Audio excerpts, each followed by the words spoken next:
Hey, this is Genein, and I am here with your Diamond Mentor moment for May.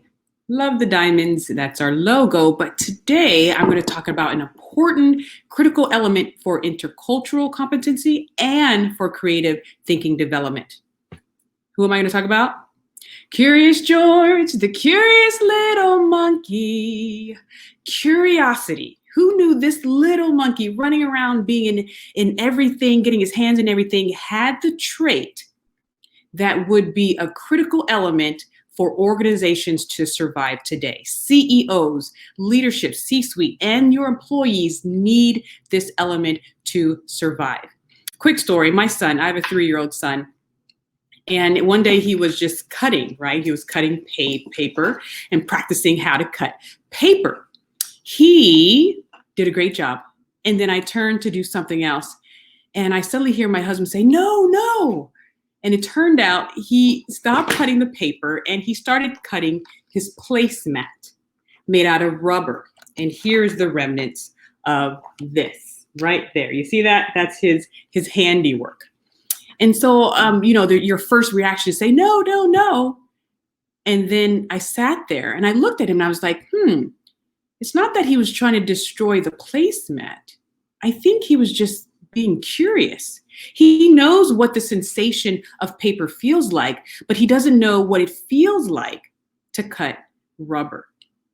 And so I saw a study that children hear the word no, no, no a lot of times through their own curiosity and risk-taking, like 10,000 times before they reach the age of 18. And that's why we have adults who don't try anything. They don't take any risks. They're not curious about things because they heard no in their whole length of childhood. I don't want that to be my own son. He's the creative kid. He's Sean, the creative kid. How can I, break down his own curiosity? So what I end up doing in my own home is we got together lots of different things that have lots of different textures and put them in a bag. And that's his curious cutting bag, things like this rubber thing. And you see he's already did a number on that and cloth and just different materials just for him to experience cutting different materials because he was curious about it. So I always want him to be in a home of curiosity. Now, what does that mean for the workplace? What does that mean for employees? What does that mean for our leadership and our C-suite? Curiosity is now not the number one, but a huge element in your people creating value, which is going to move your organization forward. What happens when you don't have it? I have 2 examples. Number 1, Blockbuster Video. You know their story. They're like the poster child of what it means not to evolve and be creative and curious. What if the C-suite of Blockbuster thought about where streaming could go? Where could streaming take them? Would they still be here today? Possibly. How about Kodak, the inventor of the digital camera? What if Kodak said, I know we invented this, and I know we still want people to come in and bring in their rolls of film and to develop it here. But what if this is where the future's going, where people keep their pictures on their camera and develop it when they choose to do so? What could that look like? They didn't have that curiosity and that interaction with that questioning, that seeking of what the future could look like. And you saw what happened to both of them, Blockbuster, Kodak, and many more who did not take on the reins of curiosity. Now, those of you who follow me, you know I'm big on the brain research. And in your brain, you have several networks going on, such as your focus network when you're doing your Excel spreadsheets, your innovation network when you're dreaming and the ideas are flowing around in your mind. But you also have your exploration network. This is the network that's turned on when you're curious, when you're seeking, when you're inquisitive. This network is very important for your well-being because it just wakes up your brain and it gives you all those chemicals to basically stay alive.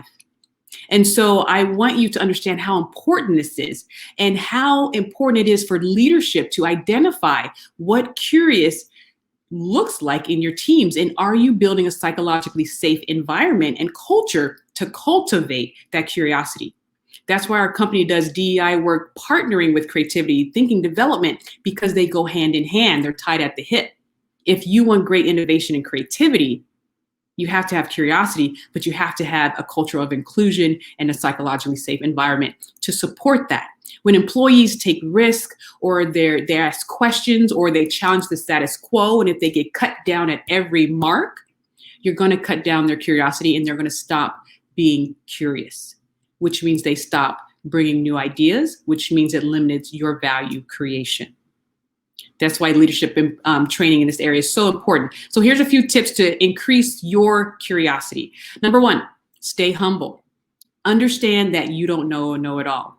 Curiosity is that gap between where you want to be and what you know. So you have to understand that you don't know it all in order to fill that gap. In order to use the words of Wayne Gretzky, you don't want to skate to where the puck is. You want to skate to where the puck's going to be. So you have to be curious, inquisitive, and observant to do so. Make sure that you're a learn-it-all and not a know-it-all. The second one is increase your social brain and network. That is tied directly to intercultural competence. To be curious about people, their background, their lived experience, and to make sure you're curious in a respectful way. That takes skill, that takes training, that takes awareness and being observant. And so when you increase your social brain network, you're increasing your social connections and you're learning about people, which gets you even more curious to learn about more people to make more connections. People who have a strong social brain network usually are good in their leadership skills. So keep that in mind.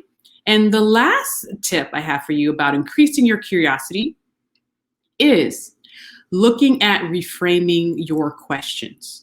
A lot of times the way you ask a question determines what type of answer you get. So if you're in a leadership position and you're asking questions all in the same way, you are getting those answers all in the same way. And you're not really having people cognitively be agile with how you're interpreting what you're trying to talk, or whatever the topic is. So learning how to reframe questions in interesting ways will get you more interesting answers.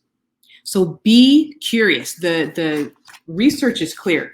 I befriended, or I know someone named Dr. Alison, and she has her PhD from USC in curiosity.